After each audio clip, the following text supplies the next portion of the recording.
Greetings, fanboys and fangirls. My book, Kassandra Killjoy, Paranormal Private Eye, The Search for the Swordsman, is available on Amazon.com. You can buy your copy right now by following the link in the description box. And for more information, feel free to follow us on Twitter and Instagram. Enjoy the video. Why the heck isn't Amazon Studios advertising this show in the United States? For those of you who don't know, there's a brand new Zorro streaming series on Prime Video right now. And most people don't know about it because the advertising campaign for it in the United States is non-existent. It's apparently being promoted really, really well over in Europe and in South America, but here in North America, for whatever reason, they're not promoting it. Which is so weird because it's excellent. If I had a streaming service, if I owned a streaming service and this show was on it, I would be shouting it from the mountaintops. Anyway, be warned, there will be spoilers ahead. So if you haven't seen the show yet, you might want to stop the video here and check it out. Like I said, it's excellent. Highly recommend it, especially if you're a fan of the franchise or the genre, the swashbuckling action-adventure genre in general. You were warned. So one of the reasons why people kept telling me that they didn't check it out when it premiered this past Friday, January 19th, was because they saw it come up as a new show that was available to watch, and it had a star rating of 1 out of 5 on Prime Video.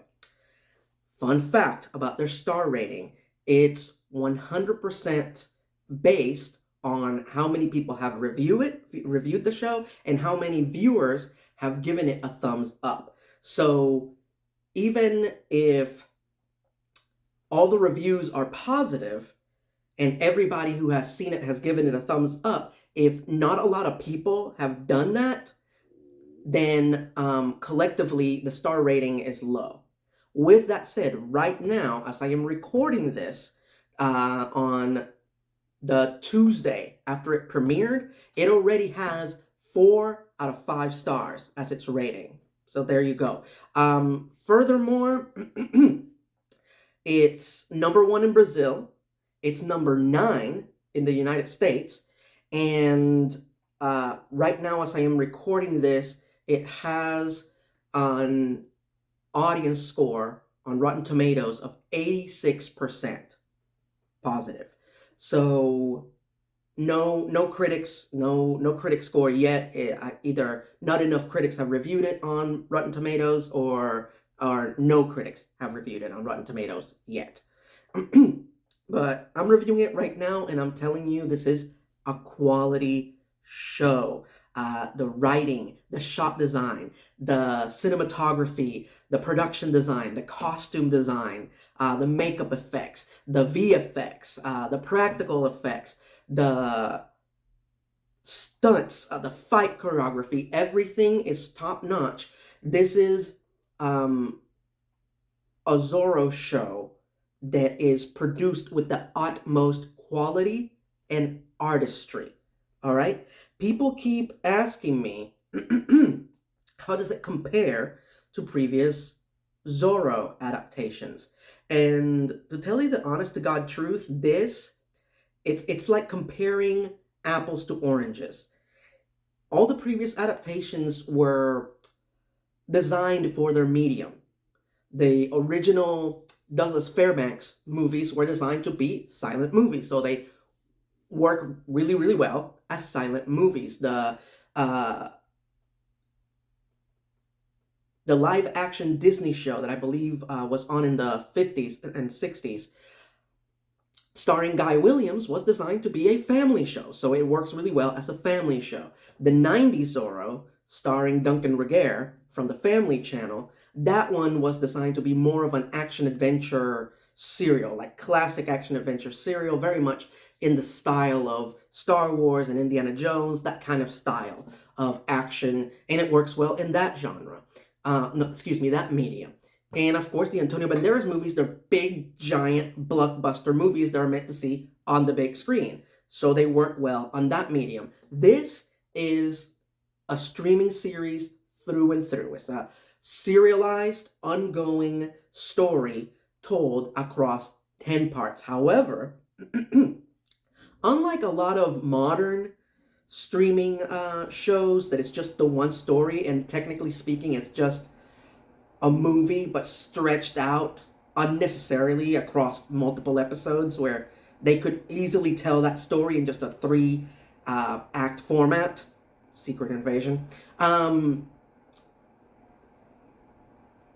The producers of this show, of this new Zorro show, very much applied the classic telenovela style of subplots and story arcs in this show, as multiple stories are happening at the same time as the show is progressing. So there's never a dull moment. There's always multiple things happening at the same time, and you're intercutting between different character stories, and sometimes they meet and become one story, and sometimes they don't. And they might cross in a future season. So very cool, very well designed and plotted out as far as the multi-phase storytelling technique that they used, this, at least in this first season. I hope they keep that in future seasons. In my opinion, the one existing show that I feel most comfortable comparing it to would be the BBC's The Musketeers. It's that classic swashbuckling tale, but told with a more modern perspective and with modern techniques and modern styles. But as an ongoing serial. And in fact, it feels like this show and The Musketeers belong in the same universe. So if you love that show, if you love The Musketeers, which is great, by the way, you'll definitely love this show. Before I get on the subject of the premise of this show, it occurs to me while talking to people on social media that most people don't actually know what Zorro is about. They have a broad understanding of the premise of Zorro, but they don't really know. Like for example, a lot of people, for some reason, think that Zorro takes place in Mexico. It doesn't. Zorro, created by Justin McCulley in 1919, takes place in between, I want to say, the 1830 and 1840. This show specifically takes place in 1833. And it takes place in California, Los Angeles, California, which at the time was predominantly populated by Native Americans, Spanish lords that bought the majority of the land, and Spanish and Mexican peasants who were looking to start a new life on this new world. One of the rich families, one of the aristocratic families that own a very considerable chunk of the land in California are the De La Vegas. The son of the family, the only son of the family, Diego, is sent away to Spain, to Madrid, to train and study and learn everything he needs to know to be a gentleman, to be a caballero, to be somebody worthy of taking over the family business and inheriting the land and their fortune and being the head of the family one day. However, while Diego's over there, on top of learning how to fight and strategize and handle himself physically as a warrior, as a caballero, he also develops a thirst for knowledge. This is a very exciting time as far as scientific and technological advances, so he stays a lot longer studying and learning everything that he can. In the midst of that, he finds out through correspondence that there is a great deal of corruption back at home. So he decides to go back and finds that, sure enough, the people are being terrorized by the government and mistreated. He feels the plight of the people, so he decides to apply all the skills that he learned in Madrid, but both as a fighter and as a thinker, to fight on behalf of the people under the guise of Zorro. Some people have accused this new show of changing the lore. I disagree with that. They didn't change the lore, they added to it. Everything I just said happens in this show, but they just expanded it and added more to it.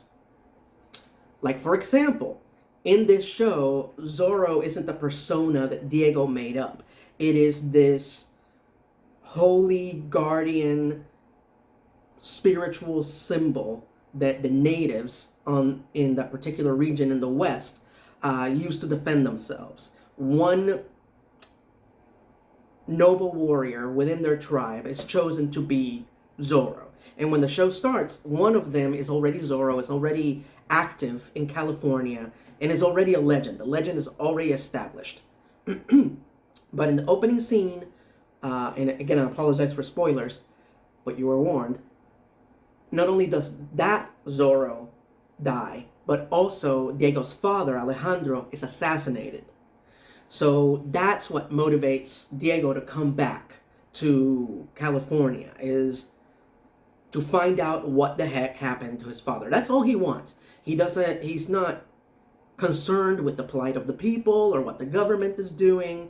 But what ends up happening is that he is told by a representative of the tribe of natives that are in that area, named Cuervo Nocturno, Night Crow, which is one of the most awesome names ever, that he's been chosen, that Diego's going to be the next Zorro. And symbolically and beautifully, this black fox keeps appearing to Diego as a sign that he's supposed to be the next Zorro. So basically, in this show, Zorro is this mantle that keeps getting passed from one person to the other through the generations, kind of like the Black Panther in the Marvel Universe, or the Phantom, Lee Falk's The Phantom.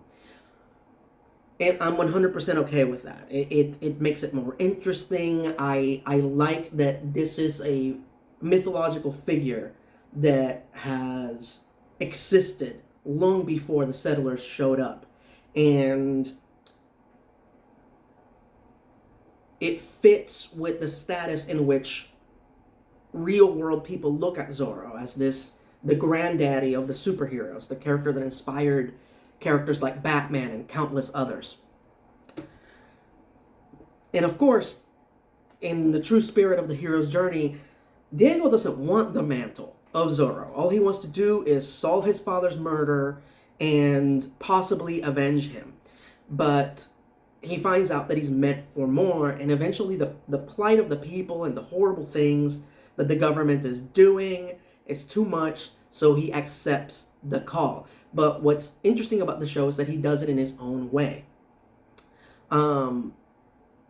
Which ties into the reason why he was chosen and not somebody else from the tribe.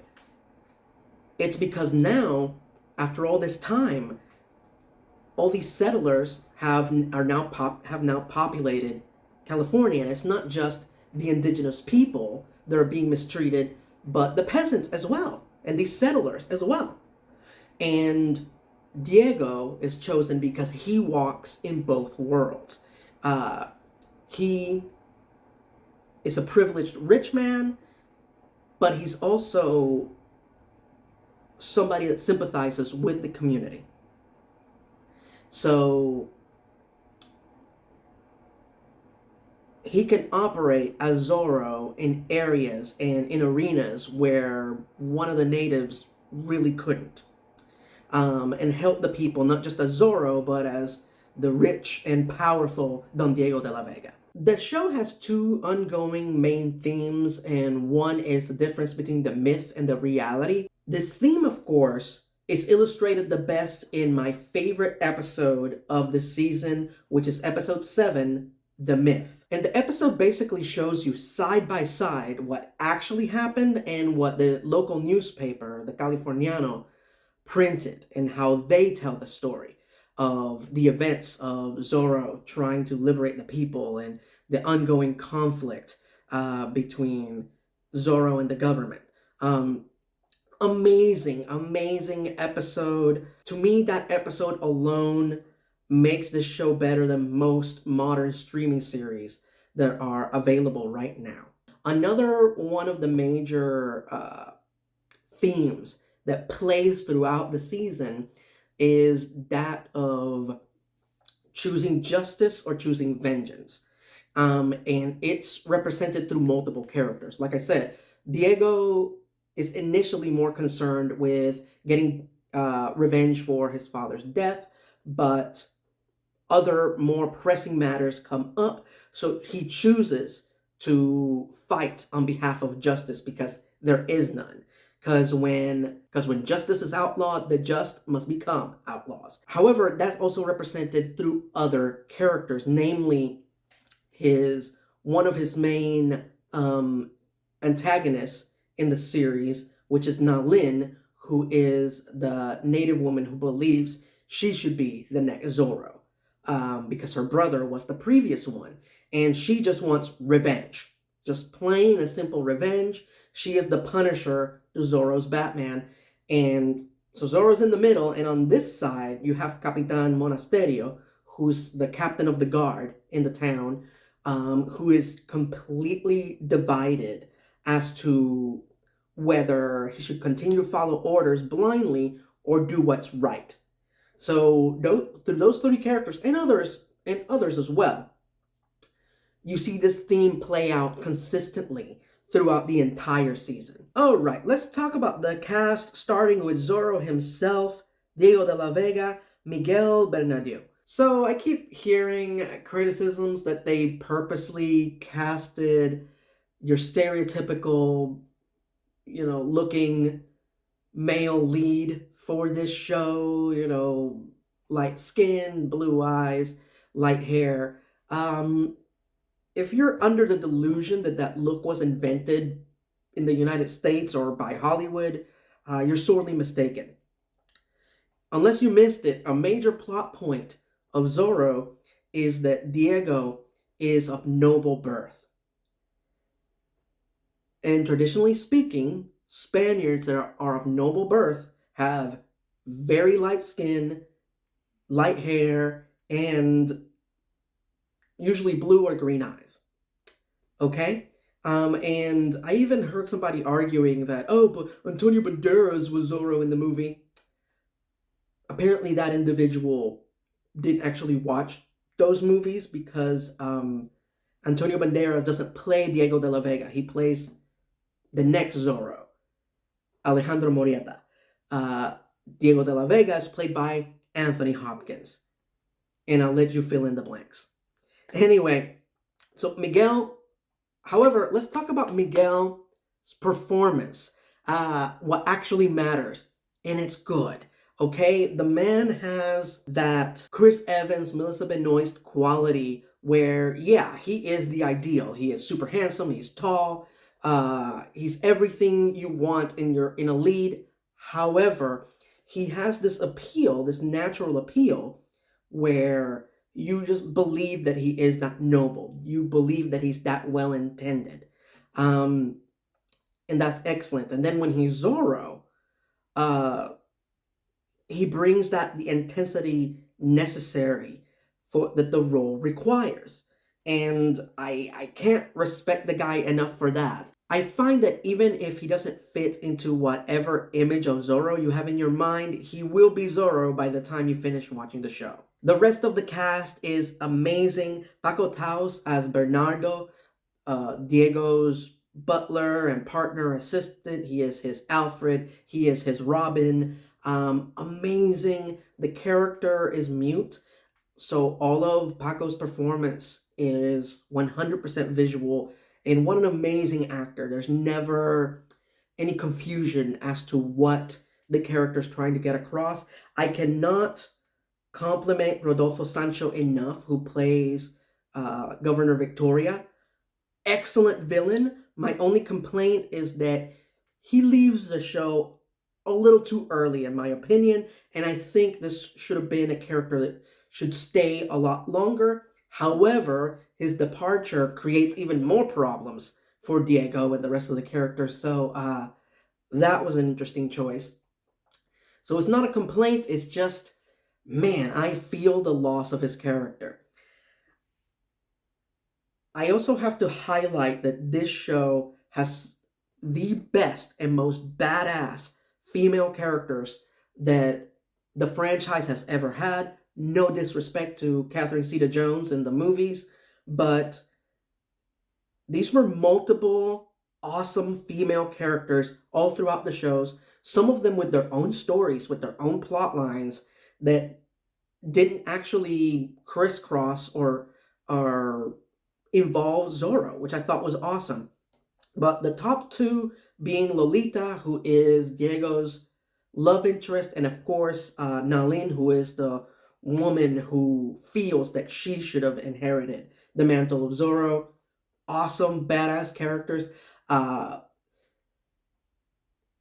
Just want to share my favorite moments with each one. My favorite Lolita moment is when all of Zorro's followers from the native tribe are headed towards her ranch to invade it, and she is just as calm as can be. She's had a horrible day before this moment. She was supposed to get married, so she's walking around in her wedding dress, and she just tells her men, her ranch hands, to get ready. We're about to be attacked, just as calm as can be.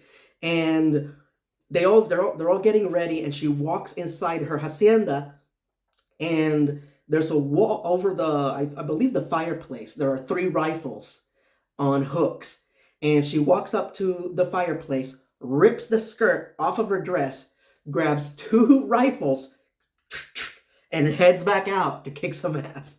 It was awesome. And that's just a little sample. And my favorite Nalin moment, and she has a lot of badass moments throughout the show. I lost count. But my favorite is there's a moment where she is buried alive.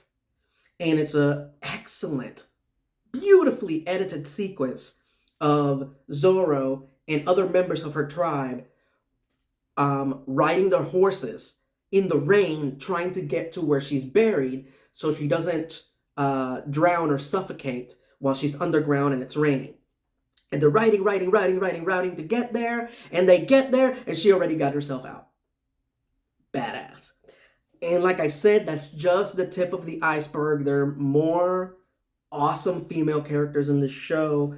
Can't compliment them enough. And last but not least, the last actor that I really want to make sure to compliment, and everybody's great, but I think the unsung hero of this cast is Emiliano Zorrita as Capitan Monasterios, the captain of the guard. Generally, in Zorro adaptations, the captain of the guard, Mendoza, Garcia, is generally the comic relief, the butt of the joke, the character who Zorro humiliates all the time, and it's generally the one who gets a Z carved into the ass of his pants in almost every time he meets Zorro.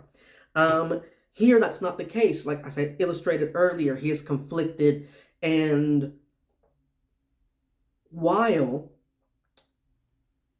unlike Bernardo, who can't speak, he can speak, but a lot of that inner conflict is performed visually by Emiliano. It's all in the character's face. Like, you can tell that this guy ain't happy with the way that things are going down. He is not happy with the orders that he is meant to be carrying out. And you have a strong sense that he wants to do good.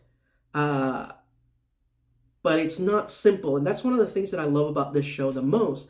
That it's not black and white. It's not good guys against bad guys. There's a lot of gray in the middle. It's not as easy to make the right choice.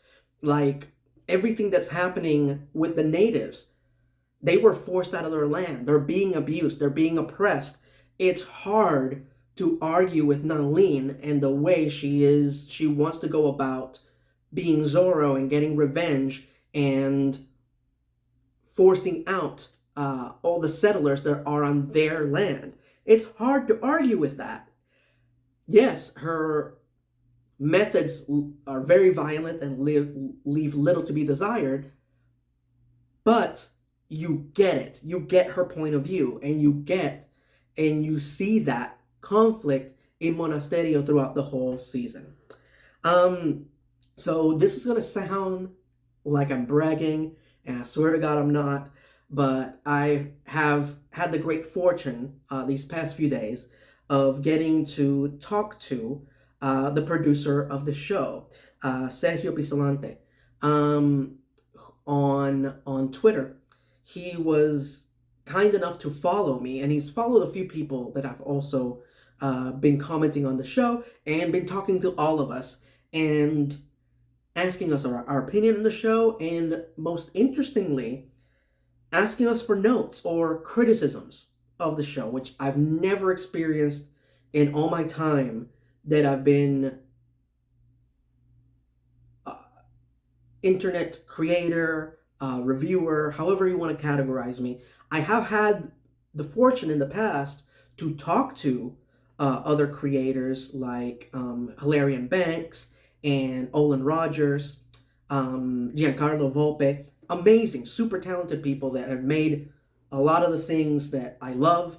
Tad Stones, but it is always like a back and forth, like joking conversation. This was like, I need to know what you really think of my show, and what would you do differently, that sort of thing. And so as far as what I would change, as far as the criticism that I have about the show, the only thing that I could think of, and it's pretty much what I said to him, is that I just want to see more of Diego applying his knowledge and his genius to his activities as Zorro. More smoke bombs and misdirection. One of his greatest... Scooter, stop messing with the camera. My cat's messing with the camera. Sorry about that. One of Zorro's greatest weapons, and what makes him so effective as a crime fighter, is the fact that he is a well-studied, learned man. And generally, one of the reasons he succeeds is because he's going up against ill-educated, ignorant people, corrupt people. So just more of that, more of, applying science and his genius and invention. I want to see him use devices with like wooden gears and a pulley system, and maybe like a wooden Zorro like comes out, and all the bad guys go and attack that Zorro. It's like, sir, this isn't Zorro, and Diego's actually, on the other side of town, saving whoever he needs to save, or stealing whatever he needs to steal. Some of that. That's what I would like to see. Hang gliders, hot air balloons, trap doors, just cool, technological, brilliant stuff that Diego can use to fool his enemies and make Zorro look more magical and otherworldly. That sort of thing. And of course, the one storyline, the one plot thread that's still dangling in the wind that I cannot wait is Zorro's confrontation with Samael, the Desolate One. This very psychotic character that is pretending to be his half-brother. There was a storyline in the 90s show that was kind of similar, that Alejandro de la Vega had this scorned former lover who comes back into his life and wants revenge. However, in that storyline, his illegitimate son actually was biologically his son. Here, it's all a trick. It's all a con. So throughout the whole season, I keep waiting and waiting to see that confrontation between Samael and Zorro. You know it's going to happen. And then the season ended. So, oh my God, I cannot wait for season 2. I want to see those two clash. And I want to see what happens in New York. Just seeing Zorro in a new environment. 1830s New York. Can't wait to see how he operates in the concrete jungle. So there you go. Those are my thoughts on the 2024 Zorro series. Again, I cannot recommend this show enough. If you like action, adventure, swashbuckling, Western stylized shows, this is the show for you. If you are a fan of Zorro, it's required viewing. You have to check it out. There you go.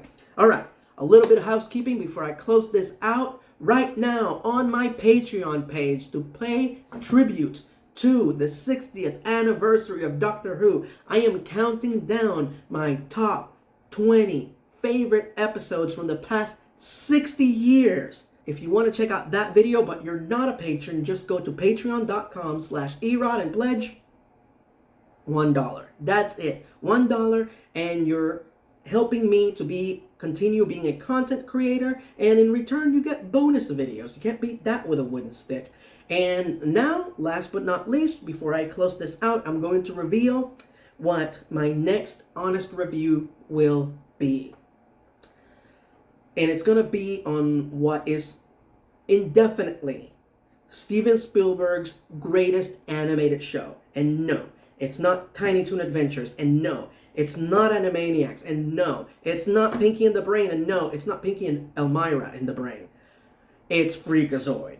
Oh yeah, I said it. So within the next few weeks, that video should be coming your way right here on my official YouTube channel. Thank you so much for your ongoing support, because I could not do what I do without you.